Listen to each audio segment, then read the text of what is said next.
Ladies and gentlemen, boys and girls, it's your boy GrandmastaJ, and forgive the slight infrequency of uploads. It's been a busy weekend, okay? I'm just one guy, all right? But I'd also like to thank you guys so much for the support. We've been growing a lot on this channel, and I've gotten like a bunch of new viewers, and yeah, I can't thank you guys enough. And to all of you guys who are asking for how you can submit coaching, I will have an announcement soon, sometime this week, so please stay tuned with that. But you hear the jazz music, you know what time it is. It is time for another VOD review. This time we have a Floor 3 Nago player. Now, the interesting difference between Floor 1 and Floor 3 is a little shocking. They kind of know, they know the concept of blocking, they know the concept of like what buttons are good, but of course there are certain flaws in their game plan that we're gonna get into. So, without further ado, let's see what is going on here today, shall we? Bam. Floor 3 Nago versus Potemkin. Okay, first off rip, right? In terms of matchups, just overall, right? And this kind of applies at all kinds of levels, although people don't really understand how to take advantage of them. Nago does win this matchup. That is important to know. But he only really wins this matchup in the higher levels. In the lower levels, Potemkin's kind of an easier character to play. Nago has things holding him back, like the Blood Rage mechanic that new players might have a hard time getting around. His buttons don't necessarily do a lot of damage in a vacuum, at the very least not more damage than Potemkin's. So Potemkin just kind of swings buttons here. And if the Potemkin knows how to pop buster, then I feel like he is at a much clearer advantage, because Potemkin's a character that wins based off of kind of singular hits or like big swinging hits, rather than Nago, which you kind of have to, you know, do a combo here and there. He can't make it explode, but just not the same. So that's something to note in a matchup like this, especially in a floor like this. And of course, you know your boy, I love my round starts. Let's see what we're looking at here. That is the most diabolical round start I've ever seen. I ain't gonna hold you. That's insane. First of all, Jump S is insane. He might have messed up somewhere. Hold on, I'm gonna cough.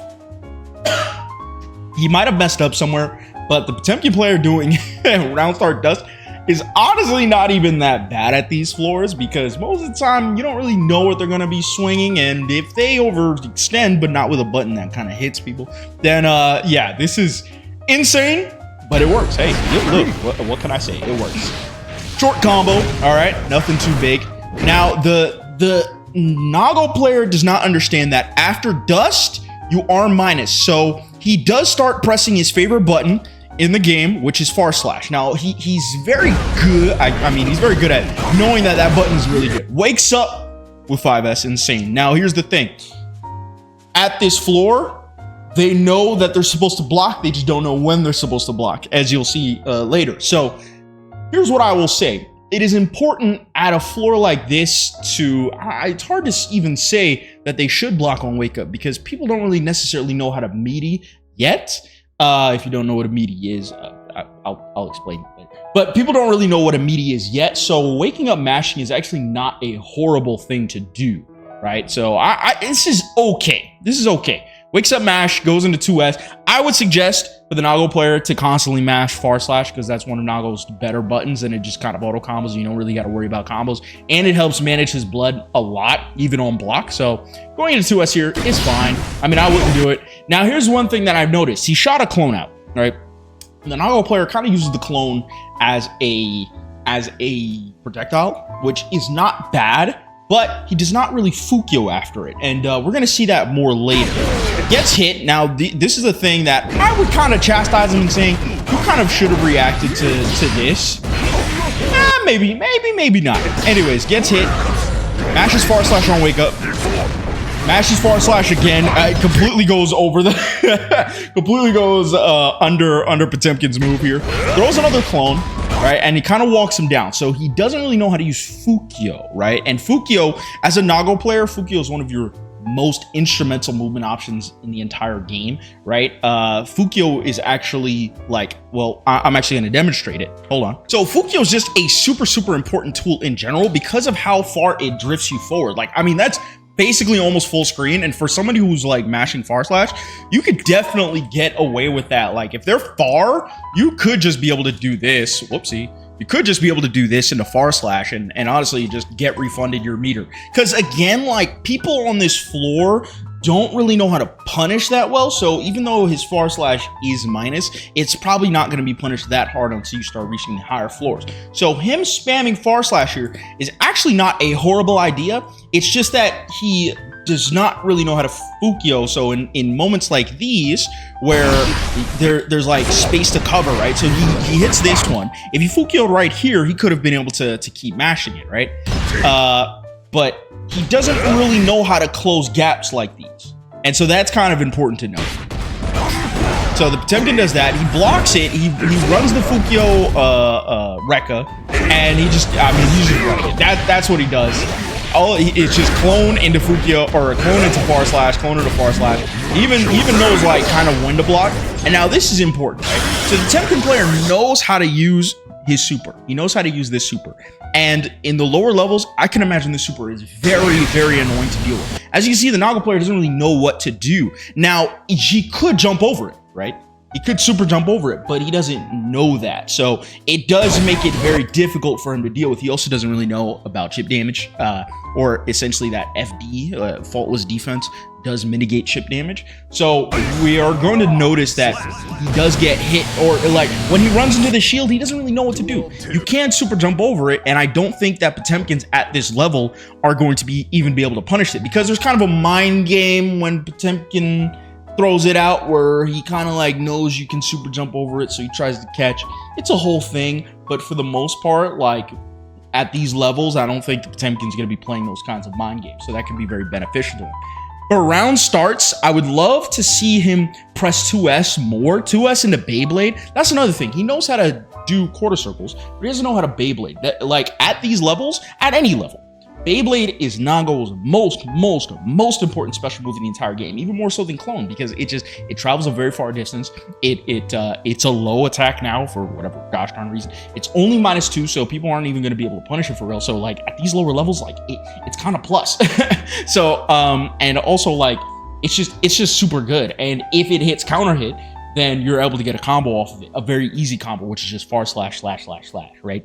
So 2S, I would love to see him learn, like even here, if he could just learn far slash Beyblade, it would have hit, right? It would have hit right there. Far slash Beyblade into 6H. I would love to, if he was here right in front of me right now, I would say always, under any circumstance, right, do far slash Beyblade. If they block it, mash throw. If they get hit, mash 6H. That's exactly what I would teach him, because I feel like that sequence, like, it's just super duper effective. It's a true combo. It's a good block string. Not a true combo, but it's a combo. It's a block string, and it helps him manage his blood while also providing a steady source of damage.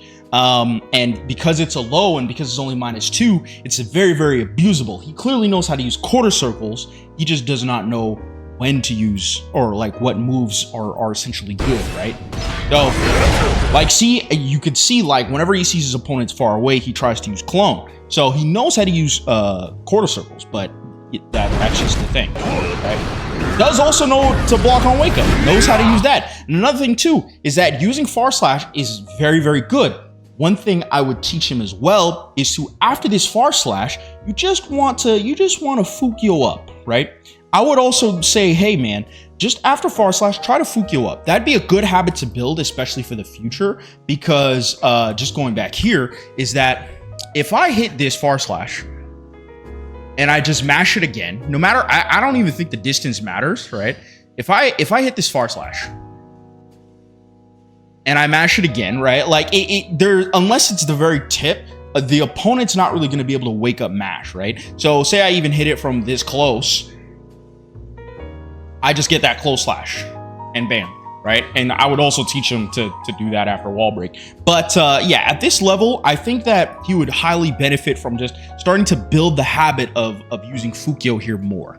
All right, throws clone, Beyblades now, right? Beyblades now, so he knows it's useful, but it's just I don't know. Bar slashes into 5H, so he knows how to use 5H. I would say to use 5H when his blood is high. That's something I would teach, is that if his blood were to be past this point, I do not know why it does that. If his blood were to be past this point, which is like here, like once he passes by this first notch and it's like over here, I'd say, hey man, like start using, if they get close, if they're like within like this far, right? Instead of just using /, you can also use 5H to kind of like smack them up. I would say use 5H and 2H, because 2H also covers a really high distance. So if your opponent actually learns how to like air dash, right? Potemkin doesn't have an air dash, so he doesn't have to deal with that. If they know how to air dash, you can just smack him out of the sky, and it's super, super useful. Especially if he's here, right? If he's here, I would say mash /, and mash 5H and 2H. So that's just one of those things. Especially like new players, like 5H like recovers pretty slow, or recovers pretty quickly, so newer players wouldn't know to like block and then air dash, or play like that kind of air dash game, or like block and then run up very quickly, right? Their movement's probably still a little clunky, so just you mashing 5H if they're at a specific distance, like if they're at this distance anywhere past here, when you have 3 blood, like they kind of can't get past. If you just mash 5H and 2H, you're covering all of this, and their movement options are probably not good enough that they'll probably think that you're spamming, right? And if you know to Fukyo forward, like if he does Fukyo forward 5H, he would just keep the Potemkin player directly in the corner, man, like straight up. So at these levels where like you're not exactly super new to the game, you know how to move, you know how to do quarter circles, you know how to like press buttons, and you know kind of what your buttons do. Push them to the corner, press 5H, that's it, you know what I'm saying? And once your blood gets low, you can do that combo that I showed you, which is just, it's just this one. It's just ////// or // that into that, and then you just press this all day long, right? And that's it, right? That's kind of the gameplay that you would like to run. Of course, like I would give him a combo to work towards. For example, I feel like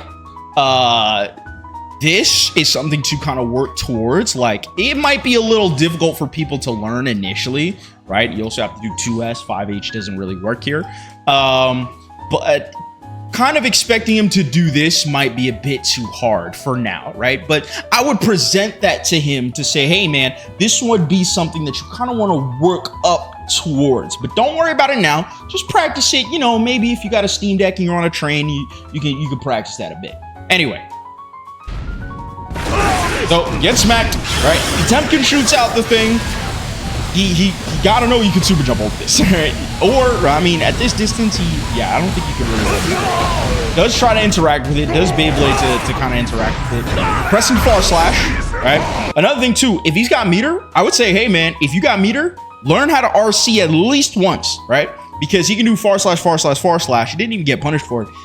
Into another ////. And even if it's on block, he does recover a lot of blood gauge. Anyway, hits him right here, right? Throws another clone, and kind of backs up, right? Did Beyblade, but you can kind of see where his flaws are, where he kind of needs to work on some stuff, right? And this is kind of just the end of the game here, right? So clearly he has some levels of understanding as to like where Nago, like what Nago does. He does manage to wait out the super, right? But again, if he just did Fukyo forward into // into Beyblade, right, it would have hit, because most people are not really blocking their toes, right? He does know how to Beyblade. That's an insane butt slam. But yeah, that's kind of it. So TLDR, right? As I stated before, I would teach him this, right? That would just be insanely good for his consistency, especially like after // because he knows how to use that. Just learn how to do Fukyo into that. That's completely fine. I'm super fine with that. Even just that would be a big step up in his game, right? That would be a huge step up in his game. In neutral, instead of throwing out clone, because clone is okay, but clone doesn't really get you anywhere. Just do Fukyo, man. Like if they get hit, it kind of pushes them more towards the corner. Get used to using Fukyo or after it, right? Even if they block it, I doubt a lot of players would be able to handle at this level. I doubt a lot of players would be able to handle something like this, right? that might be very, very hard for them because that's a 4-frame window. They would have to punish with throw, and I'm not sure if a lot of players really know if that's the case. And if they try to jab, they also get hit because most jabs are 5 frames. 2 plus 2 equals 4. It comes out in 4 frames. It kind of punches. You guys understand. And what else? Yeah, so if they're in the corner, press a lot of this. Press a lot of this. Press a lot of this, right? Especially if you have a higher blood.